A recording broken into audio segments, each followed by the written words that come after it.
ஒரு நாள் மூசா அலைஹிஸ்ஸலாம், அல்லாஹ்வின் தூதர் மூசா அலைஹிஸ்ஸலாம் அவர்கள் மக்களுக்கு அல்லாஹ்வை நினைவூட்டி கண்கள் கலங்கும் அளவுக்கும் இதயம் நெகிழ்ந்து விடும் அளவுக்கும் உபதேசம் செய்தார்கள்.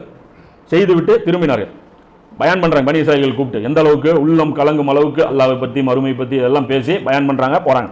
அவர்களிடம் ஒரு மனிதர் வந்து, அல்லாஹ்வின் தூதரே, பூமியில் உங்களை விட அறிந்தவர் எவரேனும் உண்டா என்று கேட்டார். இவ்வளவு பேசுறாரு, நமக்கு தெரியாத விஷயங்களை இவ்வளவு பயான்ல சொல்றீங்க, உங்களை விட தெரிஞ்சவர் யாராவது இருக்காங்களாங்கிற அந்த கருத்துப்பட கேட்கறாங்க. மூசா அலைஹிஸ்ஸலாம் அவர்கள் இல்லை என்று பதிலளித்தார்கள். இல்லப்பா, நான் தான் அல்லாஹ்வுடைய தூதருங்கிற அந்த கருத்துப்படாது. தக்கபூர்ல வந்து மூசா நபி சொல்லல.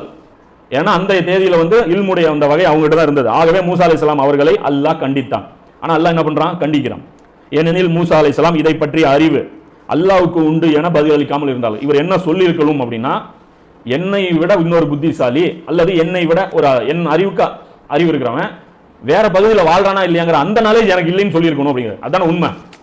என்னை விட பெரிய ஆள் யாரும் இல்லைன்னு அவர் வந்து ஒரு வேற மீனிங்ல சொல்றாரு. ஆனா இந்த பகுதியில் இல்லைங்கிறது உண்மை. பனி இஸ்ராயீல்கள்ல புத்திசாலி யாரு?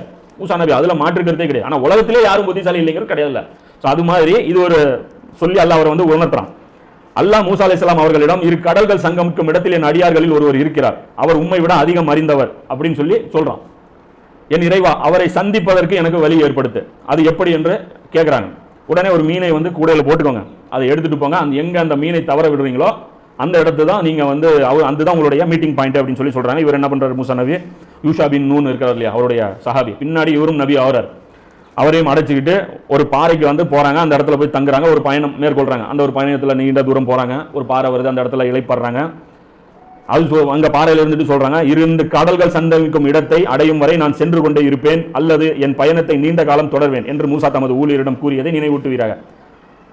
18வது அத்தியாயத்தில் 60வது வசனத்திலிருந்து தொடர்ச்சி அது வரும். புகாரியில் எடுத்தீங்கன்னா இந்த சம்பவம் பார்த்தீங்கன்னா 4725 ஒரு 3-4 ஹதீஸாக இந்த சம்பவம் ஃபுல்லா வரும். புகாரியில் அந்த ஹதீஸ்ல எடுத்தீங்கன்னா குர்ஆன் ஆயத் கூட அது மெர்ஜ் பண்ணி தான் அது ஃபுல்லாகவே அவங்க எழுதியிருப்பாங்க. அந்த ஹதீஸோடைய அந்த வச்சிருப்பாங்க. அந்த ஹதீஸ் படிச்சீங்கன்னா கூட அந்த ஃபுல் பிக்சர் வந்து என்ன அப்படிங்கிறது நீங்க பார்த்துக்கலாம். அப்போ இவர் போறாரு, ஒரு இடத்துல அந்த பிரயாணம் மேற்கொள்றாரு, மேற்கொண்டு ஒரு இடத்துல தங்குறாரு. அல்லாஹ் ஒரு அடையாளத்தை சொல்றான், இந்த மீன் காணாம போகும் அப்படிங்கிறான். அந்த மீன் வந்து தண்ணியில போயிருது. இதெல்லாம் மேட்டர்ல நம்ம அதனால டக்கு டக்குன்னு போயிட்டு விஷயம் மெயின் பாயிண்ட் வந்து அந்த இடத்துக்கு போயிடலாம். அப்போ வந்து இவர் போறாரு, போயிட்டு அந்த இடத்துல ஒரு அடியாரை ஒருத்தரை கண்டார். அவருக்கு நாம் அருளை வழங்கினோம், நாமே கல்வியையும் கற்றுக் கொடுத்தோம் சொல்லி அல்லாஹ் அந்த அடியாரை அறிமுகப்படுத்துறோம். அவருக்கு என்னுடைய ரஹமத்து கொடுத்திருந்தேன், அது இல்லாம அவருக்கு என் புறத்திலிருந்து கல்வியும் நான் கற்றுக் கொடுத்திருந்தேன்னு சொல்லி 18வது அத்தியாயத்தில் 65வது வசனத்தை அல்லாஹ் சொல்றான். அவர் பார்த்துட்டு கேட்கிறாரு, நீங்க யாரு அப்படின்னு சொல்லி கேட்கும்போது, நான் பனி இஸ்ராயீலுடைய மூசா அப்படிங்கிறாரு. பனி இஸ்ராயீலோட மூசாவான்னு அவர் கேட்கிறார். அப்ப இப்படி ஒரு மூசா இருக்கிறது அவருக்கு தெரியும். பனி இஸ்ராயீல்களுக்கு ஒரு இறை தூதர் இருக்கிறது யாருக்கு தெரியும்? கிலர் அலைஹிஸ்ஸலாமுக்கு தெரியும். உங்களுக்கு கற்றுத்தரப்பட்டுள்ள அறிவிலிருந்து எனக்கு நீங்கள் கற்றுக் கொடுங்கள், இதற்காகவே உங்களுடன் வந்துள்ளேன் அப்படின்னு சொல்லி யார் கேட்கிறா? மூசா நபி கேட்கிறாங்க. அதுக்கு அவர் சொல்றாரு, உங்களால் என்னுடன் பொறுமையுடன் இருக்க முடியாது. மூசாவே, அல்லாஹ் எனக்கு கற்றுத்தந்த ஓர் அறிவு என்னிடம் உள்ளது, அதை நீங்கள் அறிய மாட்டீர்கள். அல்லாஹ் உங்களுக்கு கற்றுத்தந்த ஓர் அறிவு உங்களிடம் உள்ளது, அதை நான் அறிய மாட்டேன். எனக்கு தெரிஞ்சது உங்களுக்கு தெரியாது, உங்களுக்கு தெரிஞ்சது எனக்கு தெரியாதுங்கிறார். அப்ப அவருக்கு தெரியாத விஷயங்களும் இருக்குங்கிறார். அப்ப மறுபடியும் வந்து தொடர்ந்து அந்த உரையாடல பாத்தீங்கன்னா, என்னிடம் பொறுமையாக, குர்ஆன்ல எப்படி வருதுன்னா இந்த இடத்துல இந்த வார்த்தை இவர் பேசுறார், என்கிட்ட நீங்க பொறுமையா இருக்க முடியாதுன்ட்டு. கூடுதலா ஒரு காரணமும் குர்ஆன்ல சொல்லப்படுது. என்னிடம் பொறுமையாக இருக்க உம்மால் முடியாது, ஏன்னா உமக்கு தெரியாத விஷயங்களில் உம்மால் எவ்வாறு பொறுமையாக இருக்க முடியும்? தெரியாத விஷயத்துல மனுஷன் பொறுமையா இருக்க மாட்டான். நம்ம சொல்றதுக்குள்ள அவசரப்படுவான், டக்கு டக்குன்னு முந்திரி கொட்ட மாதிரி கொட்டுவான். அது சொல்றாரு, தெரியாத விஷயங்கள்லாம் அமைதியா இருக்கிறது ஒரு மிகப்பெரிய ஒரு கலை. அது அமைதியா உட்காந்து கேட்கணும், அது வந்து ஒரு கலை. அது சொல்றாரு, எப்படி உங்களால இருக்க முடியும்? ஏன்னா நான் செய்ய போற வேலைகள் அப்படிப்பட்டதா இருக்க போகுதுங்கிறத அவர் சொல்றாரு. 18வது அத்தியாயத்தில் 67, 68 அல்லாஹ் நாடினால் என்னை பொறுமையாளனாக காண்பீர், உமது எந்த கட்டளைக்கும் மாறு செய்ய மாட்டேன் என்று மூசா கூறினார். அதற்கு அவர் கூறினார், நீர் என்னுடன் வருகிறீர் என்றால் நானே உம்மிடம் கூறும் வரை எதை பற்றியும் என்னிடம் நீர் கேட்கக்கூடாது. என் கூட நீங்க வந்தீங்கன்னா அமைதியா இருக்கணும், விளக்கம் நானே சொல்லணும்னு முடிவு பண்ணி நான் சொல்ற வரைக்கும் நீங்க அதை பத்தி வாயை கேட்கக்கூடாது அப்படின்னு சொல்லி சொல்றாங்க. இதோட அந்த அக்ரிமெண்ட் வந்துருது. அதுல அவர் என்ன சொல்றாரு? விளக்கம் நானா சொல்ற வரைக்கும் நீங்க எதுவுமே என்கிட்ட கேட்கக்கூடாதுங்கிறத அக்ரிமெண்ட். இதுல 3 சான்ஸ் எல்லாம் ஃபர்ஸ்ட் கண்டிஷன்ல போடல. ஏன்னா இவர் நம்புறார் மூசா அலைஹிஸ்ஸலாம், நாம வந்து இந்த ஒப்பந்தத்தை கரெக்டா நிறைவேற்றிடுவோம், பொறுமையானால இருந்துருவோம் அப்படின்னு அவர் நம்புறாரு. அப்ப அந்த பகுதியில் போய் நிக்கிறாங்க. ஒரு படகுக்காரங்க வராங்க, ஒரு படகு ஒன்று மரக்கலம் வருது. அதுல கிலர் அலைஹிஸ்ஸலாம் அவர்களையும் இவர்களையும் ஏத்திக்கிறாங்க. அப்போ கிலர் அலைஹிஸ்ஸலாமை பற்றி அவங்க சொல்றாங்க, இவர் தெரியும்.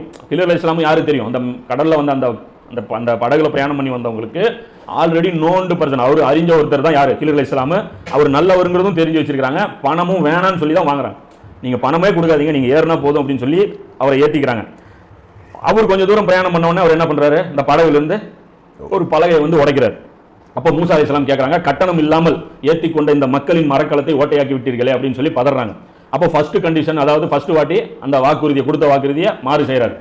அப்போ அதில் என்ன ஆகுது? கிலர் அலைஹிஸ்ஸலாம் சொல்கிறாங்க, நான் தான் சொன்னேன்ல உங்களால் பொறுமையாக இருக்க முடியாதுன்ட்டு. அப்படிங்கும்போது மூசா அலைஹிஸ்ஸலாம் சொல்கிறாங்க, தவறு ஏற்பட்டுருச்சு, இனி வந்து நான் பொறுமையாக இருப்பேன், என்னை மீறி நடந்த ஒரு எரருக்காக என்னை வந்து குற பிடிக்காதீங்க அப்படின்னு சொல்லி சொல்கிறாங்க. அடுத்து அந்த கப்பல் போய் இந்த கடற்கரை போய் நெருங்குது.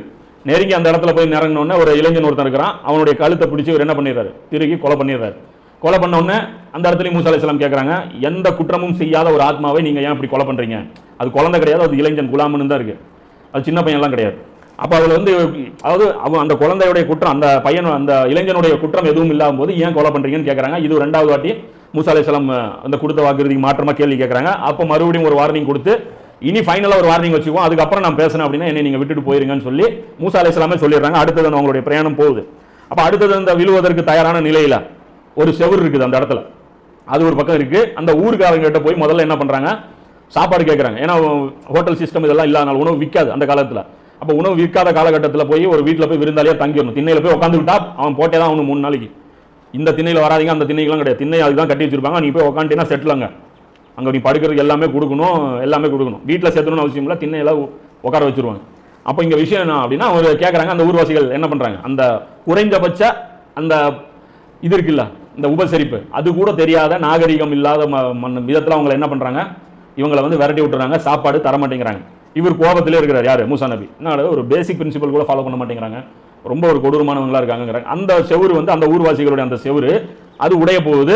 அந்த உடைய நேரத்தில் இவர் என்ன பண்றாரு, வாங்க வேலை செஞ்சு அதை நிறுத்தலாம் அப்படின்னு சொல்லி மூசா நபியை கூப்பிடுறாங்க. கூப்பிட்ட உடனே என்ன சொல்றாரு மூசா நபி, அப்ஜெக்ஷன் பண்றாரு, இவங்களுக்கு நாம ஏன் ஃப்ரீயா வேலை செய்யணும், அதுக்கு நம்ம பணம் வாங்கிட்டு அது சாப்பாட்டுக்காக வாங்கிட்டு நம்ம வேலை செய்யலாம்னு சொல்றாங்க.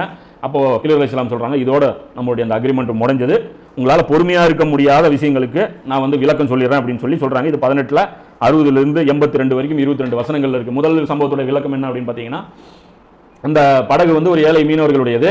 பக்கத்தில் அவங்க போகக்கூடிய ஒரு நாடு வந்து வேற ஒரு நாட்டுக்கு அவங்க போறாங்க. அந்த நாட்டு மன்னன் வந்து அந்த படகை வந்து அவன் யாருடைய படகு அந்த அவன் ஏரியாவை கிராஸ் பண்ணி போனாலும் அதை திருடிக்குவான். ஆனால் அவனுக்கு ஒரு புத்தி என்ன அப்படின்னு பார்த்தீங்கன்னா, நல்லா பல பலன் இருக்கிற படகு தான் அவன் திருடுவான், புது படகு தான் அவன் திருடுவான். அதில் டேமேஜ் இருந்ததுன்னா அதை அனுப்பிச்சுட்டு அடுத்து வர படகு அவன் எடுத்துக்குவான். அந்த மாதிரி மைண்ட் செட் அவனுக்கு. ஸோ அதனால இந்த படகு வந்து நல்ல பல பலன் இருக்குங்கிறதுனால அதை ஒரு டேமேஜ் வலுக்கட்டாயமாக ஏற்படுத்துறாங்க. அது அந்த மக்களுக்கு நன்மை செய்வதற்காக. ரெண்டாவது, அந்த இளைஞனை வந்து ஏன் கொள்றாங்க அப்படின்னா, அந்த இளைஞன் வந்து ஒரு கெட்டவன், தன்னுடைய தாய் தந்தையரை வந்து தொடர்ந்து அவன் வந்து நோவினைப்படுத்திட்டு இருக்கிறான். அதற்கு பதிலாக அல்லாஹ் அவங்களுக்கு வேற ஒரு குழந்தையை ஏற்படுத்தி கொடுக்கிறதா அல்லாஹ் ஒரு வாக்குறுதி கொடுத்துருக்கான். ஸோ அதனால இந்த குழந்தையை ரீப்ளேஸ் பண்ணி வேற ஒரு இடத்துல, அதாவது இன்னும் வேணா ரீப்ளேஸ் பண்ணி அவங்களுக்கு இன்னொரு வாரிசு அல்லாஹ் கொடுக்குற அந்த வாக்குறுதிக்காக அவங்க அந்த செயலை வந்து செய்கிறாங்க. மூணாவது, அந்த உணவு கொடுக்காத அந்த இவங்களுடைய அந்த செவுரியை அவங்க கட்டி கொடுக்குறாங்கன்னு பார்த்தீங்கன்னா, அந்த செவுருக்கு கீழே வந்து 2 அனாதை குழந்தைகளுடைய சொத்து இருக்கு, புதையல் இருக்கு. அவங்க அப்பா வந்து அது கீழே புதைச்சி வச்சிருக்காரு, என் குழந்தைங்க பெருசாகி இது கீழே இருக்கிறது எப்படியாவது எடுத்துக்குவாங்க அப்படின்னு அவர் நம்பி அதை வந்து புதைச்சிருந்தாரு. அந்த செவுரு விழுந்திருந்தா இந்த சாப்பாடு கூட கொடுக்காத இந்த மோசமான ஊர் மக்கள் என்ன பண்ணுவாங்க, அனாதைகளுடைய உரிமையை பறிச்சிருப்பாங்க. அதனால அனாதைகளுடைய உரிமை போய் சேரணுங்கிறதுக்காக இந்த ஸ்ட்ராட்டஜி வந்து நான் செஞ்சேன், இந்த ஒரு ஸ்டெப் நான் எடுத்தேன் அப்படிங்கிறது இது விளக்கம் வந்து இந்த 3 விஷயங்களுக்கு சொல்றாங்க. ஸோ இதுதான் அதோடைய சம்பவத்துடைய முழு பிக்சர். இப்போ இதுல வந்து நிறைய படிப்பினைகள் வந்து நமக்கு இருக்கு. அதுதான் சொல்றேன், இந்த எபிஸ்டாமாலஜி, அது உள்ளரங்கமான விஷயங்கள், வெளிப்படையான விஷயங்கள் அப்படிங்கிறது. இதுல என்ன அப்படின்னா, ஒரு மனிதனுக்கு உலகில் வாழ்றதுக்கு ஒரு அறிவு இருக்கும். அந்த துனியா ரீதியான அறிவு நாமளே தேர்ந்தெடுத்துக்கோம்ல, ஆனா அல்லாஹ்வை பற்றிய அறிவு தான் வந்து நமக்கு கிடைக்காம இருக்கும். அப்போ அல்லாஹ்வை பற்றிய அறிவு வந்தோன்னே நம்ம என்ன நினைச்சிடறோம் அப்படின்னா, இதை தாண்டி ஒரு அறிவு இல்லைங்கிற சிந்தனை நமக்கு இருக்கா இல்லையா? இன்னைக்கு வந்து நமக்கு வந்து தௌஹீது நமக்கு கிடைச்சிருச்சு, இதை தாண்டி நமக்கு ஒண்ணும் இல்லை அப்படின்னு அந்த திருப்தி பட்டுக்கிறோம். அப்போ நம்ம என்ன நினைக்கிறோம் அப்படின்னா, மூசா நபி மாதிரி நம்ம செட்டில் ஆயிரும், நமக்கு இது போதும், இதை தாண்டி நமக்கு வேற எந்த நாலேஜும் நாம வளர்த்திக்க வேண்டிய தேவை இல்லைன்னு நம்ம நினைக்கிறோம். ஆனா இன்னொரு அறிவும் அல்லாஹ் வச்சிருக்கிறேன்னு சொல்றானா இல்லையா? மூசா நபிட்டு இல்லாத அறிவு என்னங்க? நம்ம என்ன சொல்றோம், குர்ஆன் ஹதீஸ் தாண்டி நீங்க ஏங்க வெளியே போறீங்கிறோம். மூசா நபி குர்ஆன் ஹதீஸ் இருக்கா இல்லையா? இன்னொரு அறிவு இருக்குன்னு மனிதர்கள் ஐடியா கொடுத்தாங்களா, இறைவன் சொன்னாங்க. அதுவும் தேவையில்லாத அறிவா இருந்தா மூசா நபி தேடுறதுக்கு விட்டுருப்பானா? ஏப்பாப்பா அவன் கண்ட பில்டிங்லாம் கட்டிட்டு இருப்பான், அவன் தேவையில்லாத ஆராய்ச்சிலாம் பண்ணிருப்பான்பா, நீ எதுக்கு நீ துனியாவுடைய கவர்ச்சியின் பக்கம் நீ நீட்டுற, நீ கடை இங்க மனித குலம் படைக்கப்பட்ட நோக்கத்தை நீ நிறைவேற்று, எது வணக்க வழிபாடு, அதுதான் நம்ம சொல்றோம். அப்போ வணக்க வழிபாடுகள் தான் அங்க போய் கத்துட்டு வந்தாங்களா? அப்போ இதுல தர்காவாதிகளுடைய அந்த, அதாவது இந்த சூஃபியாக்கள் சொல்றாங்கல்ல, நாங்க வந்து வேற ஒரு கல்வி வந்து நாங்க வச்சிருக்கோம், அதுல இருந்து கத்துக்கிட்ட விஷயம் தான் என்னது, இந்த டான்ஸ், இந்த திக்ர் இருக்குல்ல, இந்த தரிகாவுடைய திக்ர்லாம் இருக்கு இல்லைங்க, டான்ஸ் ஆடுறது, இதெல்லாம் வந்து கிலர் அலைஹிஸ்ஸலாமுடைய வழிமுறையிலிருந்து நாங்க இது பண்ணோம் அப்படிமா. இப்போ கிலர் அலைஹிஸ்ஸலாம் வந்து அங்க போய் என்ன திக்ரா கத்து கொடுத்தாங்க மூசா நபிக்கு? இல்ல ஒரு புது டான்ஸ் ஒன்று இருக்குது, அது வரைக்கும் நீங்க ட்ரை பண்ணதே இல்லை, தௌராத்துல அது இல்ல, எங்க இருக்குதுன்னு சொல்லி கத்து கொடுத்தாங்க. அப்போ வணக்க வழிபாடுகள் அவங்க கத்து கொடுக்கல, நல்லா புரியுதா இல்லையா? இது எல்லாமே என்ன கற்றுக் கொடுக்கப்பட்டுச்சு? வேர்ல்ட் பாலிடிக்ஸ், உலக அறிவு, நாட்டு நடப்பு, அந்த மன்னனுக்கு என்ன ஸ்ட்ராட்டஜி இருக்கும் அதான கற்றுக் கொடுத்தாங்க. இது ஏன் கற்றுக் கொடுத்தாங்க? மூசா நபிக்கு. ஏன்னா மூசா நபிக்கு தான் தீன் வந்து அப்ளை செய்யப்படுது. அது வரைக்கும் உலகை வழி நடத்தக்கூடிய அந்த போஸ்டிங் வந்து முதல் நபி இவர் தானே. மூசா நபியோட உம்மத் தானே தேர்ந்தெடுக்கப்பட்டுச்சு முதல்ல அல்லாஹ்வுடைய தீனுக்காக. இப்ராஹிம் நபியை செலக்ட் பண்ணி மனித குலம் வளர்ச்சி அடையணுங்கிறதுக்காக பண்ணால. அப்போ இந்த அறிவு, உலக அறிவு, உலகம் எப்படி அந்த அந்த காலகட்டத்தில் உலகம் எப்படி ரன் ஆகுதுங்கிறது அவருக்கு தெரியணும்ல.